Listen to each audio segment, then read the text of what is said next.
I just want to bring something about Genesis. Absolutely. That verse in Genesis that you're going to use the verse. Genesis 30. No, it's just really, it's a cool point. Yeah. Genesis, so here, Yeshua is saying, not one letter, right? That's the first word, and the other word is nikudah, dot. Yes. Yeah. Let's leave that for the plus section, the nikudah, the dot, the vowel. Okay. But the letters, here's how important letters are, Come on. okay? So here we have, in Genesis 30:32, Jacob makes a deal with Laban, and he says, I'm going to pass through, and then every lamb or every seh, which is a young lamb or a young goat, that is nakod, which is dotted, that's going to have this status where I'm going to be paid, I'm going to get that. That's going to be mine. And then we hear later that Laban keeps changing the rules. And what does he do? And you miss this, I think, in English, right? Is it spotted or is it speckled or bespeckled or whatever, right?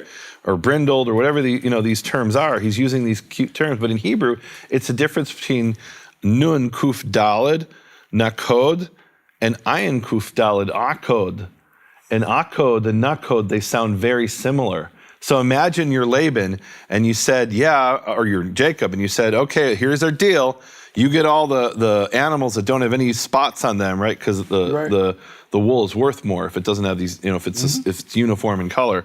And I'll take all the lower value stuff, the nakod stuff. And later, Laban looks around and he sees all these dots on the animals, and he said, okay, you can have all the akod stuff. He changes the rules. He changes the pronunciation. Yes. He changes the nun to an ayin. Yeah. And what he ends up doing is ripping off Laban and deceiving him. And I think this is a profound picture that if one letter changes in the Word of God, you can completely change the meaning. My goodness. And I think that's what Yeshua is saying. I mean, what Yeshua is saying is like mind-blowing. Yeah. Before we had the Dead Sea Scrolls, what Yeshua said might not have made that much sense, because you could have said, well, there was no and they did say this. The Masoretes made up that text in the time of Yeshua, and I'm not even talking about the vowels, I'm talking only about the consonants, the word ot there, right?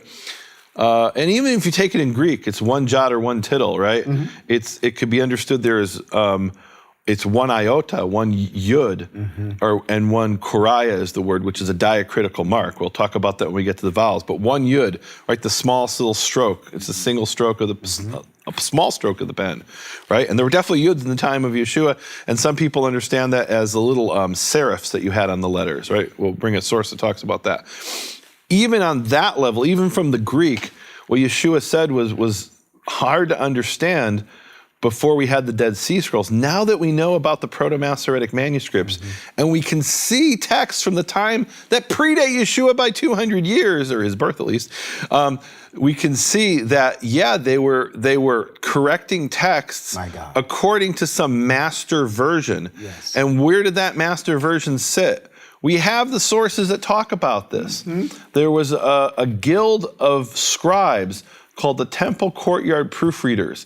And the rabbis some of these rabbis, quite frankly, were kind of like these ancient Jewish accountants. And what do I mean by that? So the discussion there in the Talmud about these scribes is during the time of the temple, who paid for the salary of the Temple Courtyard Proofreaders, right? And it's kind of like, oh, by the way, there was this thing called Temple Courtyard Proofreaders, but because we're talking about, how they get paid and right, we're talking about financial matters, and they're remembering, where those funds came from.